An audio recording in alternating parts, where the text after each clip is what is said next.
नमस्कार, आप देख रहे हैं डीडी न्यूज। मैं हूं आंचल गुलाटी। आगे बढ़ने से पहले एक नजर सुर्खियों की तरफ।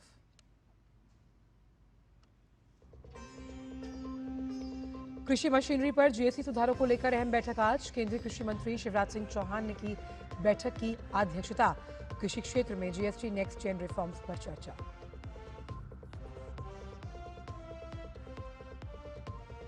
भारत यूएई के बीच बढ़ेगा व्यापार। अबू धाबी दौरे पर केंद्रीय मंत्री पीयूष गोयल ने कहा, यूएई से द्विपक्षीय व्यापार बढ़ाने की अपार संभावनाएं। अमेरिका के साथ भी साझेदारी मजबूत।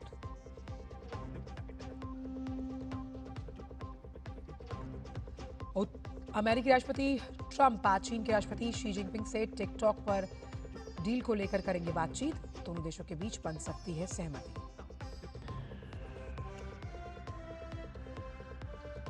उत्तराखंड के चमोली और हिमाचल प्रदेश के किन्नौर जिले में फटा बादल। राहत कार्य जारी, सेना की ली जा रही है मदद।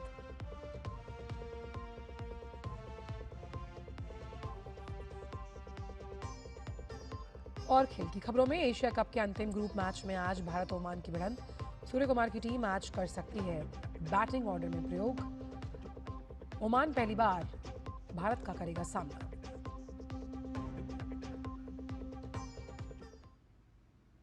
और आइए जानते हैं सभी खबरों को विस्तार के साथ। कृषि मशीनरी पर जीएसटी सुधारों को लेकर केंद्रीय कृषि मंत्री शिवराज सिंह चौहान आज ट्रैक्टर और कृषि यंत्रीकरण से जुड़े सभी संगठनों के जो प्रतिनिधि हैं उनके साथ बैठक कर रहे हैं। बैठक में ट्रैक्टर और कृषि यंत्रीकरण संघ, कृषि मशीनरी निर्माता संघ, अखिल भारतीय कंबाइन हार्वेस्टर निर्माता संघ और power tiller association of India सहित अन्य संबंधित संगठनों के प्रतिनिधि भाग ले रहे हैं। बैठक का उद्देश्य कृषि मशीनरी और उपकरणों पर हाल ही में घोषित जीएसटी दरों में कमी के निर्णय पर चर्चा करना, किसानों तक इसके लाभों का व्यापक प्रसार सुनिश्चित करना और सुधार उपायों के सुचारू क्रियान्वयन की रणनीति बनाना है। मोदी सरकार द्वारा जीएसटी में कमी से ट्रैक्टर और अन्य मशीनरी की कीमतें किसानों के लिए 7 से 13% तक घटेंगी। वहीं सब्सिडी योजनाओं और घटे हुए कराधान का दोहरा लाभ किसानों को मिलेगा।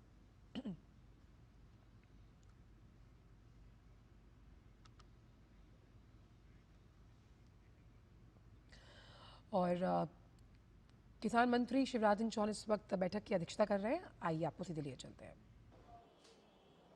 अखिल भारतीय कंबाइन निर्माता संघ AICMA, कृषि मशीनरी निर्माता संघ आमा और power tiller association of India, इन चारों के प्रतिनिधि फिजिकली और कई वर्चुअली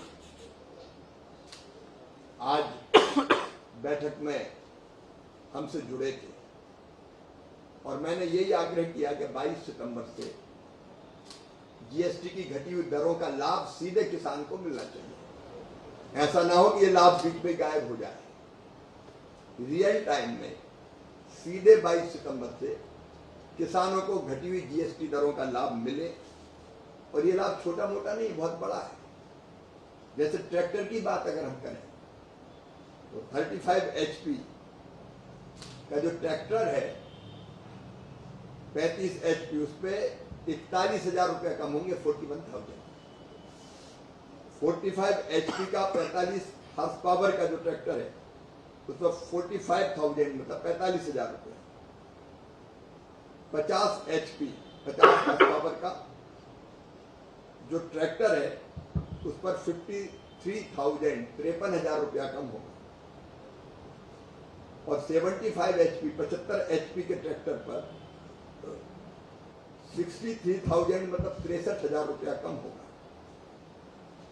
और जो छोटे ट्रैक्टर है, मतलब जो बागवानी के काम आते हैं, बीच में चलाते हैं छोटे ट्रैक्टर जो निदाई गुड़ाई बाकी सब, उस पर भी लगभग 23,000 रुपया कम होगा। तो ऐसे ट्रैक्टर छोटे से लेकर बड़े पर ही ये लाभ 23,000 रुपये से लेकर 63,000 रुपये तक है। वैसे ही अलग अलग धान के रोपण का यंत्र है, जैसे उस पर 15,400 रुपया कम होंगे।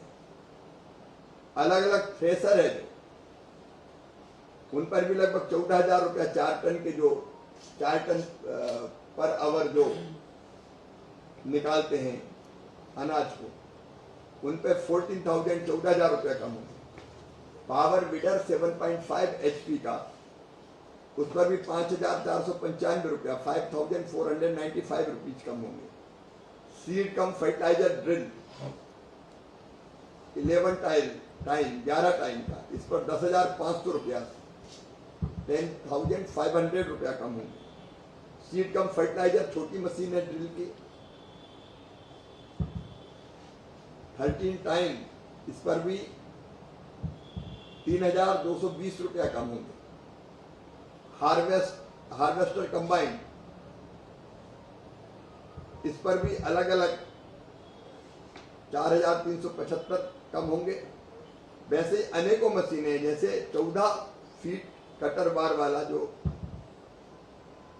हार्वेस्टर है, उस पर सीधे 1,87,500 रुपया कम होंगे, क्योंकि अभी उसकी कीमत, उसकी मूल कीमत अभी 26,78,571 रुपया, इस पे 1,87,500 रुपया कम होंगे। स्टार रीपर 5 फीट वाली, इस पर 21,875 रुपया कम होंगे। सुपर सीडर 8 फीट वाली 16,875 रुपया कम होंगे। हैप्पी सीडर 10 टाइम वाली 10,625 रुपया कम होंगे। रोटावेटर 6 फीट 7,812 रुपया कम होंगे। स्क्वायर वेलर 6 फीट 93,750 रुपया कम होंगे। मल्चर जो मल्चिंग के काम आता है, इस पर 11,562 रुपया खर्चा कम होंगे। न्यूमेटिक प्लांटर जो प्लांटिंग के काम में आता है 4 पंक्तियों में, उस पर 32,812 रुपया कम होंगे। और ट्रैक्टर माउंटेड स्प्रेयर 400 लीटर क्षमता वाला जो स्प्रे करता है, इस पर 9,375 रुपया कम होंगे। तो ये जो कीमत कम हुई है, इसका बड़ा लाभ हमारे किसानों को मिलेगा, लेकिन जरूरी है कि कंपनी और इसके डीलर इस लाभ को सीधा किसान को दे।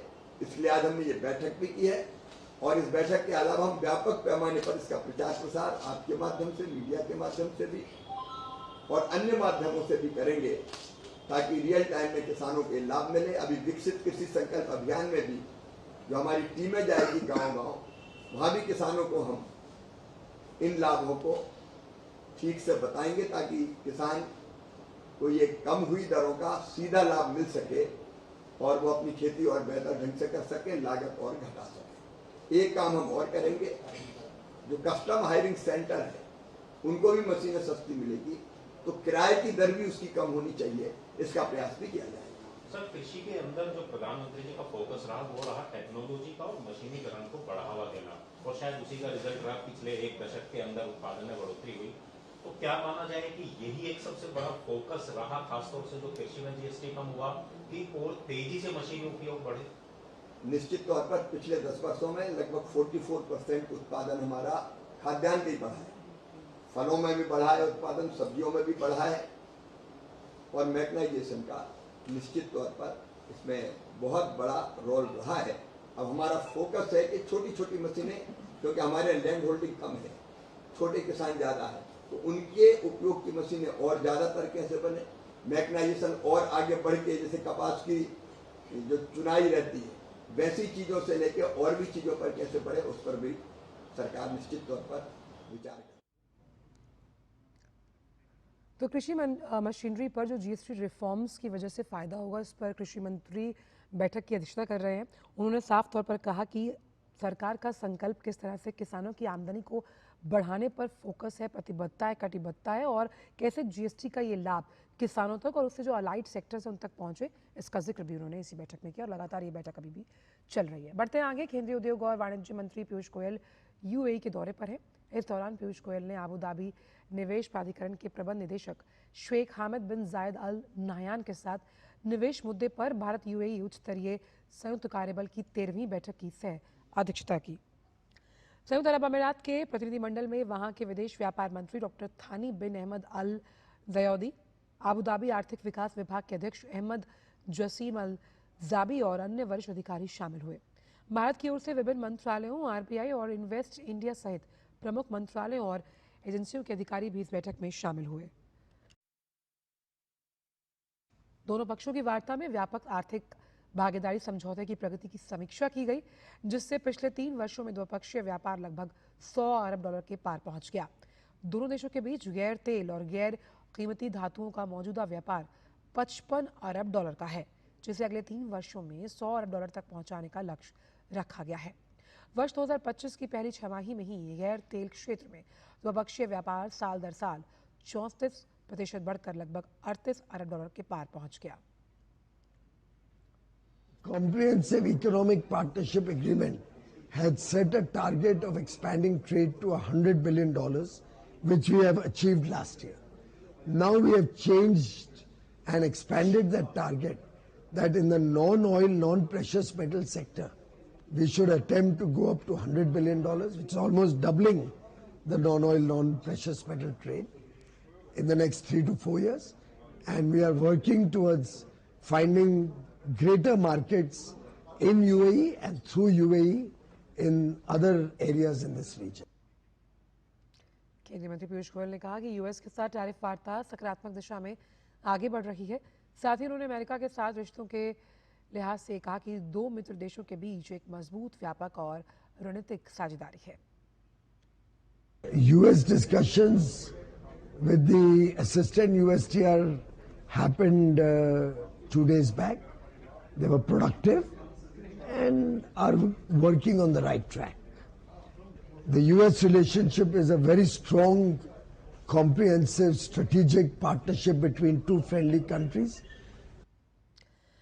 अमेरिकी राष्ट्रपति डोनाल्ड ट्रंप ने भारत के प्रधानमंत्री नरेंद्र मोदी के साथ अपने मैत्रीपूर्ण रिश्तों के बारे में एक बार फिर बात की। ब्रिटेन के प्रधानमंत्री कीर स्टारमर के साथ एक प्रेस कॉन्फ्रेंस में ट्रंप ने कहा कि वो भारत और भारत के प्रधानमंत्री के बहुत करीब हैं।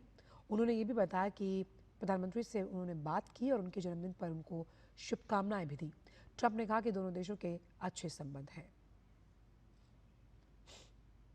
As you know, I'm very close to India. I'm very close to the Prime Minister of India. I spoke to him the other day, wished him a happy birthday. We have a very good relationship. Bharat फरवरी 2026 में AI impact summit की मेजबानी करेगा। इसका लोगो release कर दिया गया। AI impact summit पहली बार global south के किसी देश द्वारा आयोजित की जाएगी। इससे पहले ये महत्वपूर्ण सम्मेलन ब्रिटेन, कोरिया और फ्रांस जैसे देशों में आयोजित किया जा चुका है। अब भारत इस आयोजन की मेजबानी करेगा, जिसमें दुनिया भर की सरकारों और विशेषज्ञों की भागीदारी होगी। ये समिट 3 सूत्रों पर आधारित होगा: पीपल, प्लैनेट और प्रोग्रेस। समिट में आर्टिफिशियल इंटेलिजेंस को सुरक्षित और विश्वसनीय बनाने पर चर्चा होनी है। 19-20 फरवरी 2026 को भारत में इसका आयोजन किया जाएगा। केंद्रीय इलेक्ट्रॉनिकी और सूचना प्रौद्योगिकी मंत्री अश्विनी वैष्णव ने गुरुवार को एआई इम्पैक्ट समिट का लोगो लॉन्च किया। साथ ही अंडर ग्रेजुएट, पोस्ट ग्रेजुएट और पीएचडी छात्रों के लिए फेलोशिप कार्यक्रम का भी आगाज किया। उन्होंने कहा कि सरकार इस महीने के अंत तक आर्टिफिशियल इंटेलिजेंस गवर्नेंस फ्रेमवर्क लेकर आएगी। नई दिल्ली में एआई इम्पैक्ट समिट 2026 से जुड़े एक कार्यक्रम को संबोधित करते हुए अश्विनी वैष्णव ने कहा कि व्यापक विचार विमर्श के बाद इस फ्रेमवर्क को तैयार किया गया है, जिसमें ये सुनिश्चित किया गया कि आम लोगों तक तकनीक की पहुंच सुनिश्चित की जा सके। उन्होंने कहा कि सरकार देश भर में 500 से अधिक एआई डेटा लैब स्थापित कर रही है। We would also like to present before you an AI governance framework. More than 3,000 consultations were held over a very long period to come up with this entire framework. So that framework we will be launching in the coming days, hopefully before 28th September. Our thinking is very much a good balance of innovation and regulation, a good balance of taking science and technology forward and making it safe and trusted, a good balance of making sure that common citizens get access to technology and developing the deep R&D capabilities that we need. और देश में नशा मुक्ति को लेकर की जो विशेष अभियान चलाया जा रहा है, केंद्र सरकार बड़े नशा तस्करों पर लगाम लगाने में जुटी हुई है और पुलिस ने इस अभियान के तहत कई बड़े तस्करों को पकड़कर 100 करोड़ से ज़्यादा की ड्रग्स जब भी कहीं हो। इस मुहिम में कई सामाजिक संस्थाएं और संत महंत भी नशे के खिलाफ मजबूत होते हुए अभियान में जोर शोर से अपने प्रचार प्रसार को लेकर जुटे हुए हैं। युवाओं में बढ़ते नशे की लत को खत्म करने और नशे के चलते कई बार बड़े हादसों के चलते कई परिवार बर्बाद हो रहे हैं, इसलिए नशे पर लगाम लगाने के लिए लगातार कार्यक्रमों का आयोजन किया जा रहा है। दिल्ली में हुए कार्यक्रम में भी महान संतों और कई बीजेपी नेताओं ने शिरकत की। इस नशा मुक्ति अभियान को और मजबूती से बढ़ाने की अपील की गई है।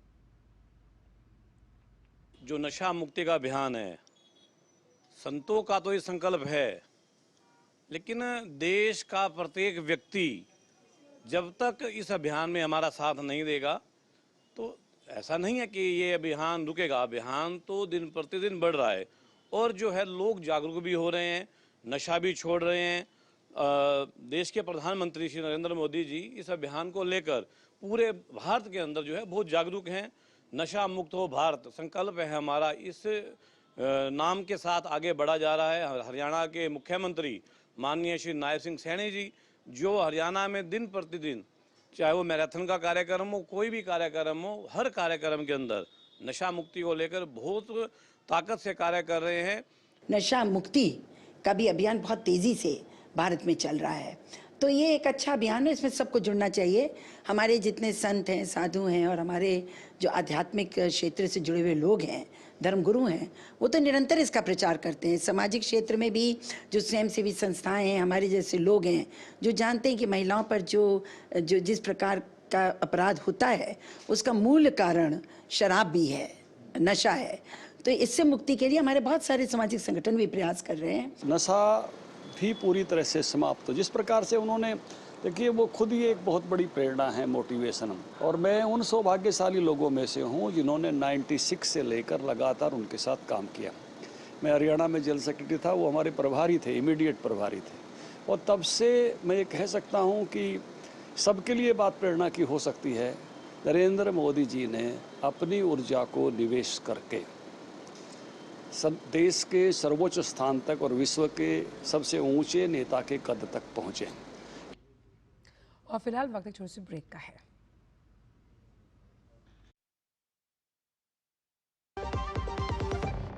अब आया असली स्वाद। अब आया स्वाद। जब स्वाद के पड़े हो लाले तो MDH का चंकी चाट मसाला डालें। MDH का चंकी चाट मसाला।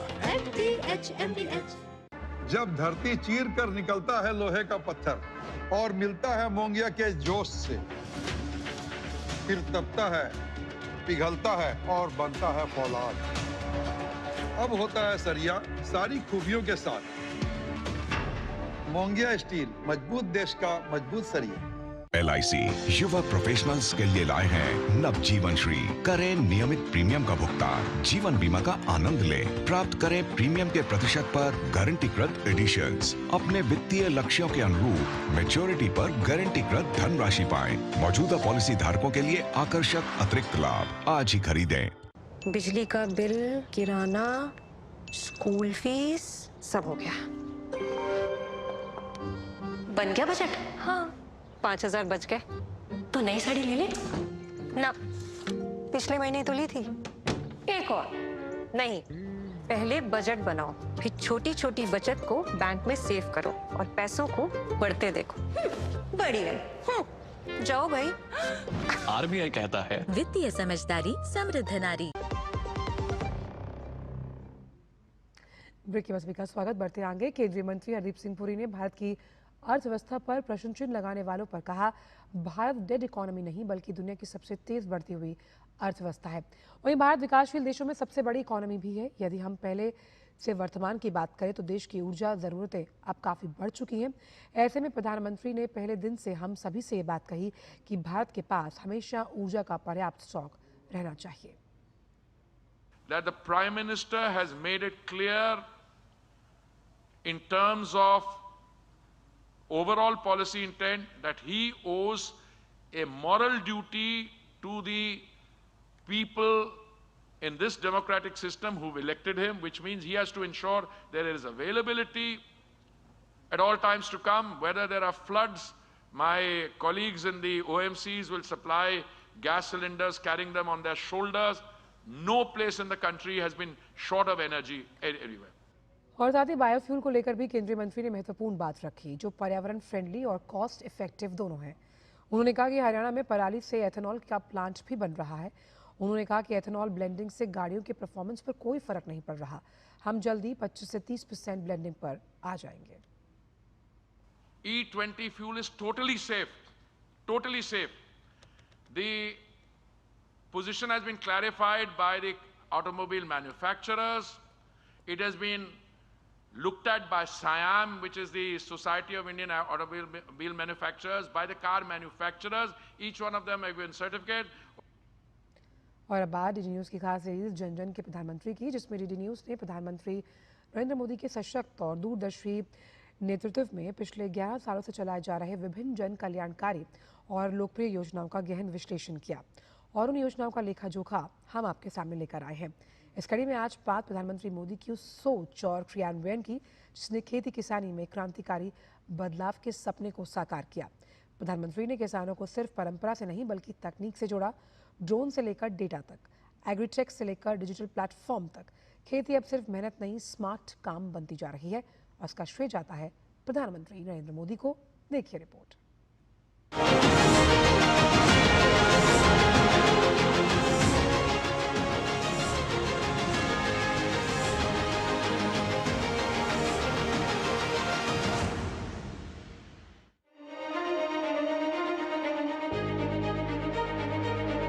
कृषि क्षेत्र में उत्पादकता बढ़ाने के लिए डिजिटल समावेशन और मशीनीकरण को सक्रिय रूप से बढ़ावा दिया जा रहा है। प्रधानमंत्री मोदी के नेतृत्व में डिजिटल एग्रीकल्चर मिशन की शुरुआत हुई।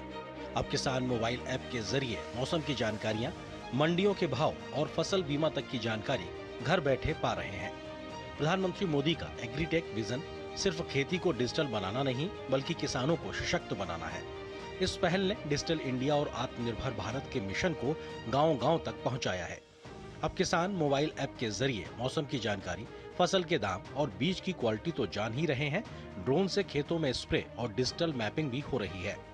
स्मार्ट फार्मिंग सॉल्यूशंस से खेती के तौर तरीकों में बदलाव कर विकास और सफलता की नई कहानी लिखी जा रही है। 2014 के बाद से तकनीकी के उपयोग पर बहुत ज़्यादा सरकार का फोकस भी हो रहा है और उसी तरह से अब कृषि में भी तकनीक का प्रयोग से किसानों की जो फसल उगाने की, पौधे उगाने की और अन्य जो चीज़ें हैं वो काफ़ी लाभदायक सिद्ध हो रही हैं। 2016 में डिजिटल प्लेटफॉर्म ई-नाम यानी राष्ट्रीय कृषि बाजार की शुरुआत से कृषि उपज विपणन समितियों APMC मंडियों का एकीकरण सुगम हुआ है और किसान उत्पादक संगठनों यानी FPO, खरीदारों और व्यवसायियों को बहुआयामी लाभ हुए हैं। ई-नाम प्लेटफॉर्म से जुड़ी मंडियों की संख्या 2016 में 250 से बढ़कर 2025 में 1500 से ज्यादा हो गई है। इस प्लेटफॉर्म पर 1.8 करोड़ से ज्यादा किसानों और 2.5 लाख से ज्यादा व्यापारियों का पंजीकरण हो चुका है, जिससे पारदर्शी मूल्य निर्धारण प्रणाली और ऑनलाइन भुगतान सुविधा के जरिए किसानों के लिए बाजार के अवसरों को बढ़ावा मिला है। सरकार ने किसान डेटाबेस बनाया है जिसमें 8 करोड़ से अधिक किसानों की जानकारी डिजिटल रूप से दर्ज की गई है, जिससे सब्सिडी और योजनाएं सीधे किसानों तक पहुंच रही हैं। खेती में आधुनिक तकनीक के लिए प्रधानमंत्री मोदी ने ड्रोन नीति को बढ़ावा दिया। अब किसान ड्रोन की मदद से कीटनाशक और खाद्य का छिड़काव आसान और सुरक्षित हुआ है। इसी के साथ आर्टिफिशियल इंटेलिजेंस, ब्लॉकचेन और IoT जैसे तकनीकों को भी खेती में लाया जा रहा है। कई स्टार्टअप्स और एग्रीटेक कंपनियों को सरकार की तरफ से प्रोत्साहन और फंडिंग दी गई है। प्रधानमंत्री के मंशा के अनुरूप खेती किसानी में ड्रोन तकनीक को किफायती बनाया जा रहा है। वित्तीय सहायता के साथ ही स्वयं सहायता समूहों के माध्यम से नमो ड्रोन दीदी योजना को प्रोत्साहन दिया जा रहा है। नमो ड्रोन दीदी योजना से हमें बड़ी सहायता मिली है। अब हम अपना जीवन अच्छे से चला पा रहे हैं।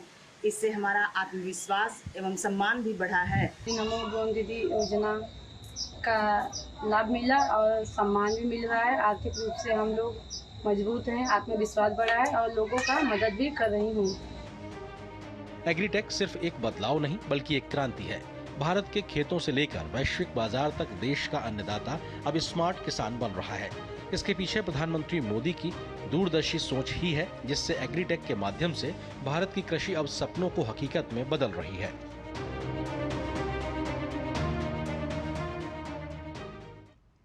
और प्रधानमंत्री नरेंद्र मोदी के 75वें जन्मदिन के उपलक्ष्य में उनके जीवन से जुड़ी अनकही कहानियां, चाय बेचने के संघर्ष से लेकर मुसीबत में लोगों की सेवा करने का उनका जज्बा, इन कई ऐसे लम्हे हैं जिनसे लोग अनजान हैं। गीतकार मनोज मुंतशिर ने संगीतमय शाम के जरिए ये लोगों तक पहुंचाए। इस मौके पर हमारी संवाददाता शैला निगार ने उनसे खास बात की। आप इसे सुनिए और हमें दीजिए इजाजत। नमस्कार।